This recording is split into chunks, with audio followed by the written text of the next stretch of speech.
Bonjour tout le monde. Je vais essayer de faire une petite partie de mon témoignage. Je pourrais pas tout raconter là, parce que ça serait un petit peu trop long, mais je vais commencer par le début. Puis c'est ça. Disons que c'est la première vidéo de mon témoignage. Bon, j'ai vécu dans une famille avec mes parents, ils ont eu 9 enfants. Nous étions dans une famille assez nombreuse et considérée comme dans une famille moyenne à salaire revenu moyen. Nous n'étions pas pauvres ni riches, nous vivions normalement. Mon père travaillait tous les jours de la semaine et ma mère, elle s'occupait de ses enfants parce qu'elle en a eu plusieurs. Puis, c'est ça. Puis, on avait une maison, puis tout ça. J'ai eu 6 frères et 2 sœurs.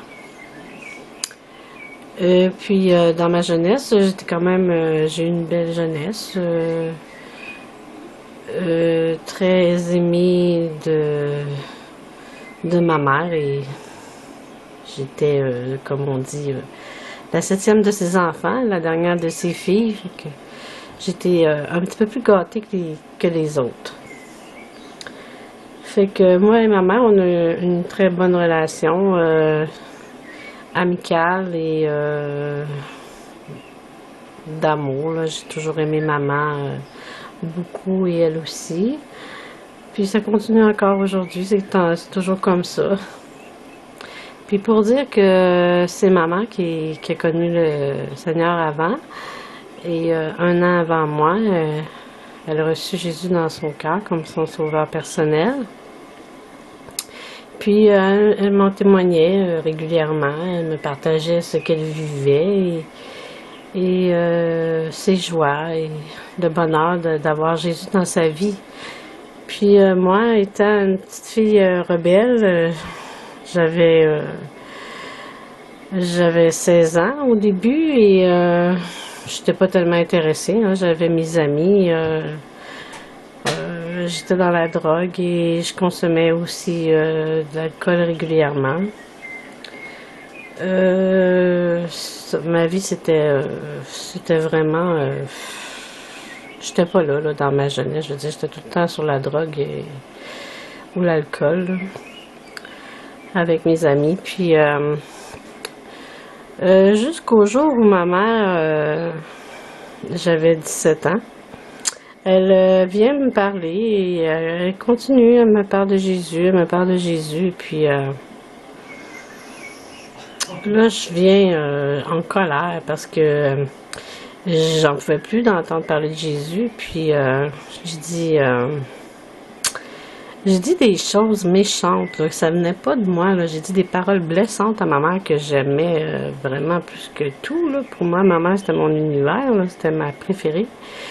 Puis, j'ai réalisé que c'était pas normal comment j'avais réagi, puis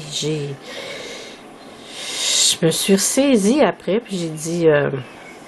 non, non, c'est beau, pardonne-moi, maman. Puis je vais t'écouter, je vais aller voir c'est quoi ton Jésus, puis je vais aller à ton assemblée, là. Fait qu'à partir de ce jour-là, le Seigneur, il commençait déjà à me toucher, à me parler. Puis quand je suis allée à cette réunion, c'était une femme qui apportait la parole. Et c'était une femme qui faisait des réunions intimes chez elle et avec des gens, là. Il y avait plusieurs personnes. Il y avait des témoignages et elle lisait la Bible, elle parlait de la Bible, elle parlait de Jésus et elle chantait des chants. Puis cette femme-là, elle avait le don de guérison. Et puis les gens étaient guéris par la prière la plupart du temps. C'est la première fois que je suis allée à cette assemblée, j'ai été touchée dans mon cœur par le Seigneur et Jésus est venu vraiment me remplir de sa paix et sa joie immense et son amour m'a envahi. Puis c'est ce jour-là que j'ai senti cet amour surnaturel venir sur moi, puis que j'ai vu que Jésus était grand et c'est à partir de ce jour-là que j'ai voulu le connaître plus. Et pas longtemps après, j'ai reçu Jésus dans mon cœur et il a commencé à me transformer. Alors là, moi, dans ce temps-là, j'avais un copain, j'avais un ami, un amoureux avec qui je sortais depuis déjà 2 ans. Puis j'avais des amis de filles aussi avec qui on faisait le party, là. On partait sur des go, puis c'est ça, là. Fait que moi, je commençais à parler de Jésus là, partout où j'allais, là, parce que je faisais comme maman au début, là. Elle témoignait, fait que j'étais rendue comme elle. Je parlais de Jésus, de ma joie. Je voulais partager mon trésor à tout le monde. Le trésor que j'avais reçu, Jésus, dans ma vie et le bonheur que ça m'apportait, la joie immense et la paix de Dieu qui vient en toi. Et puis, c'est ça, mais mes amis, ils n'étaient pas prêts à entendre ça, hein, donc ils ne comprenaient pas ce qui se passait avec moi. Pour eux, j'étais virée sur le top, là. Disons que pour eux, tu sais, ils pensaient que j'avais trop fumé de drogue, là. Mais c'était pas le cas, là. Fait que c'était vraiment une transformation divine d'en haut. Puis j'ai eu des durs combats au début parce que mes amis me délaissaient, là, tranquillement. Là. Il y en avait plusieurs qui partaient, là, ils ne pouvaient plus m'entendre. Donc, puis mon copain, bien, je commençais à m'éloigner de lui, là, beaucoup, là, et puis le Seigneur voulait une séparation totale de mon ancienne vie. Il voulait pas que je demeure avec les gens avec qui j'ai connu et vécu le péché, parce que il fallait que je change de vie, que je change de monde, que je change d'environnement, parce que sinon, c'est moi qui aurais faibli là-dedans. Là. Fait que Jésus m'a sorti de ce monde-là pour m'amener à lui, à sa parole, à sa vérité. Et je me suis retirée, et j'ai commencé à prier. Je priais, je lisais la Bible régulièrement, je priais Dieu. Et le Seigneur venait me rencontrer à chaque jour. J'avais une grande communion avec Jésus, une relation personnelle. Et chaque jour, j'étais bénie et le Seigneur m'instruisait selon sa parole et il me remplissait aussi de son Saint-Esprit dans la prière, la louange et la lecture de la parole de Dieu. Et puis, je continuais d'aller à mes assemblées, de me nourrir de toutes les choses de Dieu. Et puis, dans ce temps-là, il n'y avait pas d'Internet, hein, parce que ça fait déjà... j'avais 17 ans, j'ai 54 ans, là, fait que ça fait quoi? Un petit peu moins que 30 ans, là, ça fait... bon, je sais plus, là. En tout cas, il n'y avait pas d'Internet, fait que il fallait vraiment se nourrir avec la parole de Dieu, puis aller s'édifier avec les sœurs et frères, et c'est ça, prier ensemble, louer Dieu ensemble. Fait que c'est comme ça que j'ai grandi dans ma foi, et que Jésus a commencé à me transformer, et qui continue encore aujourd'hui. Que je veux rendre gloire au Seigneur parce qu'il m'a libérée de la drogue aussi. Et puis, le jour où il m'a libérée de la drogue, j'avais accepté Jésus j'avais reçu Jésus dans mon cœur. Et puis, j'étais retournée avec mes amis. J'étais pas encore complètement séparée d'eux, là. Et puis, c'était une soirée où on fumait du hash, tu sais. Fait que j'en avais pris, j'avais pris du hash avec eux, et puis, mais ça m'a rien fait. C'est comme si j'avais pris une gorgée de rhum, là. J'étais vraiment pas droguée, là. J'étais juste un petit peu étourdie, c'est tout. Je sentais rien. Eux, ils étaient tous gelés, là, drogués, comme on dit, là. Puis, pourquoi moi ça me fait rien, tu sais. Fait que là, j'ai compris que le Seigneur voulait plus que je prenne ça, puis que c'était en vain de prendre ça, puis que c'était pas bon pour moi. C'était inutile, c'était quelque chose que j'avais plus besoin dans ma vie. Parce que Jésus me libérait. Il me libérait dans mon corps de ça. Il voulait plus que je touche à ça. Donc, c'était la dernière fois que j'ai essayé ça. Puis, petit à petit, Jésus, me libérait de toutes ces choses-là. Puis, après une dernière soirée, j'étais allée dans un bar avec mon ami. Je m'étais enivrée. Encore là, j'avais donné ma vie au Seigneur, mais le Seigneur, tu sais, il commence tranquillement. Quand il te transforme, là, ça se fait pas d'un coup, là. Et puis, j'ai pleuré.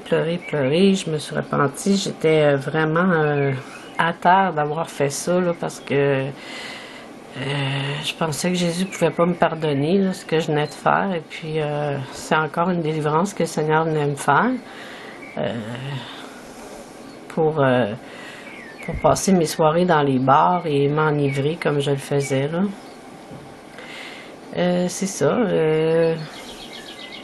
Fait que Jésus me délivrait de toutes ces choses-là, de ce monde-là, pour que je puisse être lavé, sanctifié par son sang et être une nouvelle créature. Parce que c'est ce que le Seigneur veut faire de nous, c'est des nouvelles personnes, c'est qu'on soit transformés à son image et que nous soyons plus à la ressemblance de Jésus. Puis toujours Jésus, j'ai continué à le suivre et à l'aimer depuis ce jour. J'ai eu des faiblesses, j'ai encore eu dans ma vie, j'ai pas été parfaite, là. J'ai eu des manques, j'ai eu des faiblesses. J'ai tombé, Jésus m'a relevé. Mais jamais il nous abandonne si on ne l'abandonne pas, parce que le Seigneur, il nous aime et il reste toujours fidèle, il reste toujours le même envers nous. Là, c'est ça. Fait que c'est la première partie de mon témoignage. J'essaie de faire une deuxième plus tard. Merci. Soyez bénis. Bonjour tout le monde, c'est Marlene et je viens vous raconter la suite de mon témoignage sauvée par Jésus. J'ai été sauvée en 1980 parce que j'avais 17 ans et j'ai 54 ans. Donc hier, je me suis trompée dans la vidéo là, parce que ça fait 37 ans que j'ai donné ma vie à Jésus.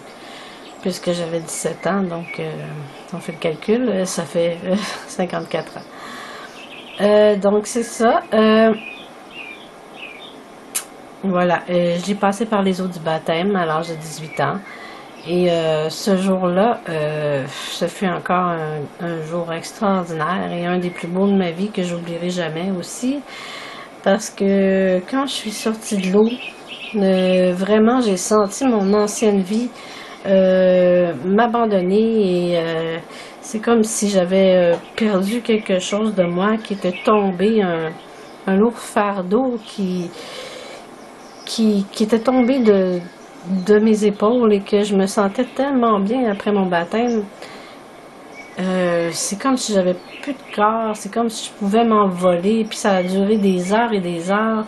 Le bien-être que Jésus m'apportait, d'avoir été passé par les eaux du baptême et reçu son Saint-Esprit avec toute puissance, vraiment ce jour-là était pour moi une journée que j'oublierai jamais. Puis je conseille très fortement à tous les enfants de Dieu qui ont reçu Jésus dans leur cœur et qui sont nés de nouveau, de faire cet acte d'obéissance à Jésus pour passer par les eaux du baptême. Parce que c'est quelque chose que le Seigneur honore.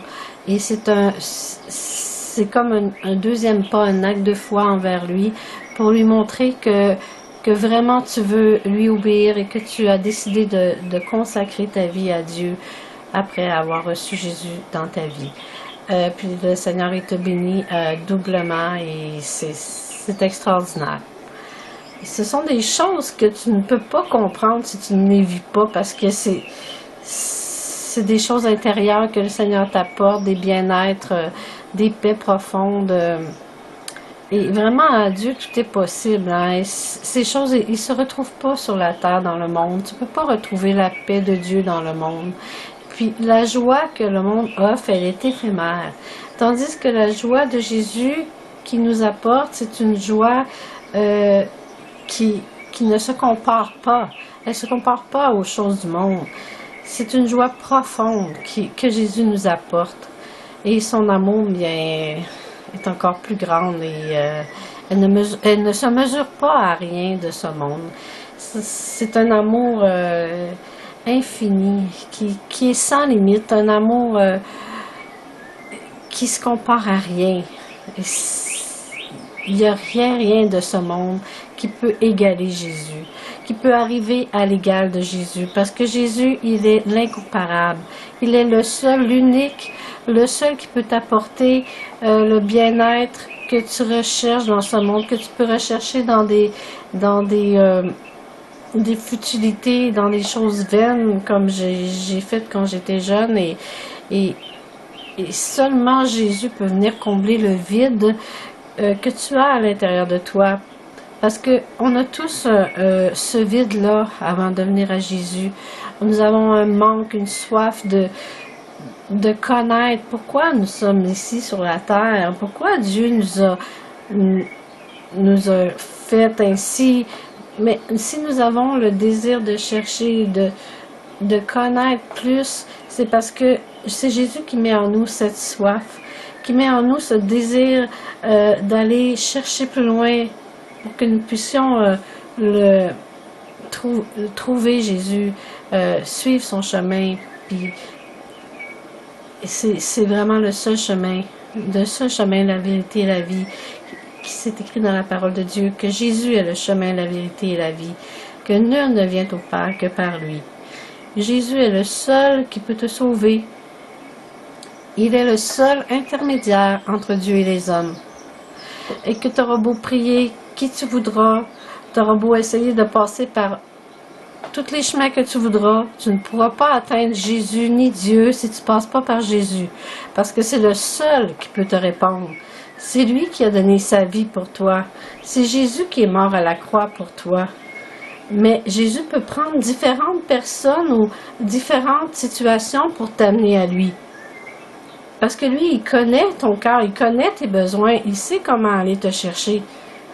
Puis il va se servir de quelque chose qui va te toucher pour que tu viennes à lui apaiser cette soif, à la source d'eau vive qui est Jésus.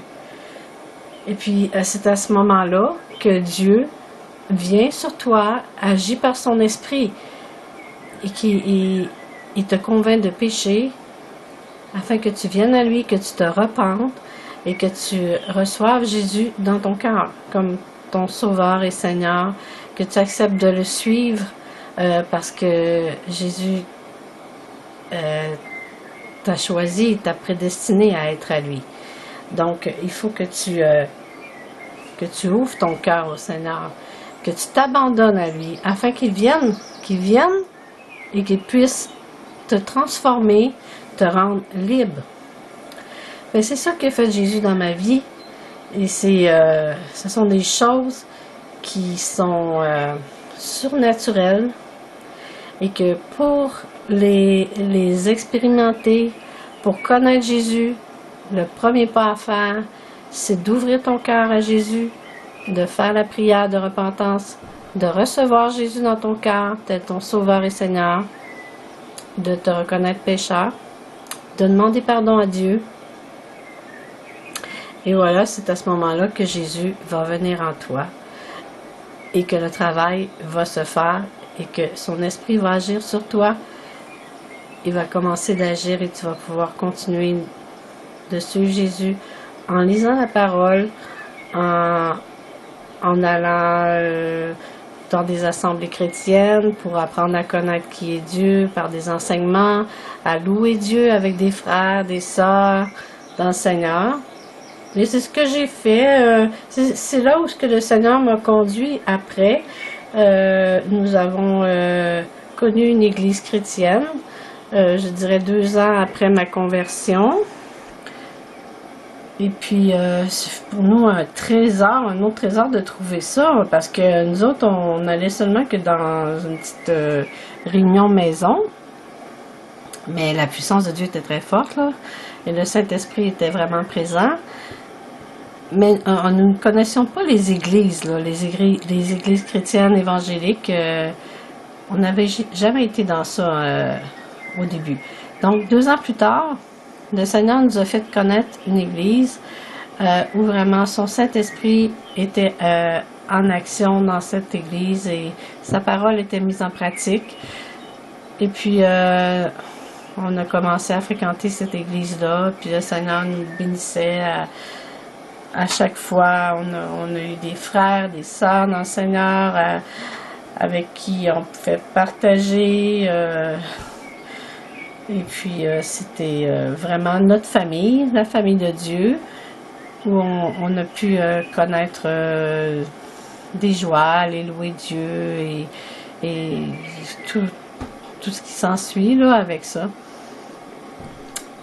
Et j'ai pu m'impliquer dans l'Église, aussi dans divers domaines, dans ma jeunesse, dont j'avais 20 ans environ, là, quand j'ai commencé à vraiment m'impliquer pour servir Dieu. Puis c'était des temps vraiment où j'étais vraiment bénie dans ma vie. Voilà, en gros c'est ça. Puis le Seigneur il continue d'agir, puis il faut toujours continuer, persévérer dans sa parole, dans ses promesses. Il faut toujours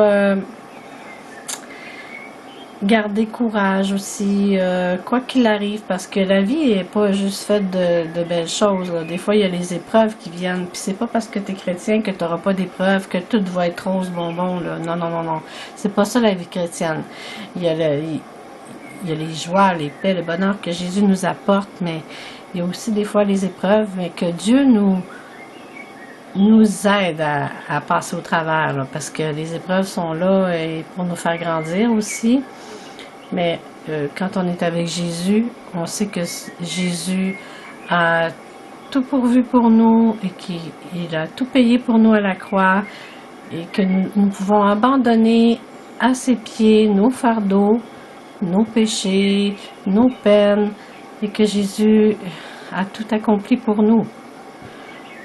Alors, c'est ça. Fait que il faut toujours persévérer, garder la foi. Et la foi vient de ce qu'on entend. Et ce qu'on entend vient de la parole de Dieu. Donc, pour faire grandir notre foi, il faut lire la Bible, le livre que Jésus nous a laissé sur terre afin de le connaître. C'est comme sa lettre qu'il nous avait écrite pour nous. Fait que s'il nous a écrit une lettre, elle est pour nous. Et puis, il faut la prendre pour nous. Il faut lire la parole de Dieu et demander au Saint-Esprit de nous éclairer et de nous montrer par son esprit ce que veut dire sa parole. Alors, c'est là que le Saint-Esprit nous parle et que nous pouvons connaître Jésus davantage. Voilà, c'est comme ça. Puis, je vous remercie de m'avoir écouté. À une prochaine fois. Soyez bénis.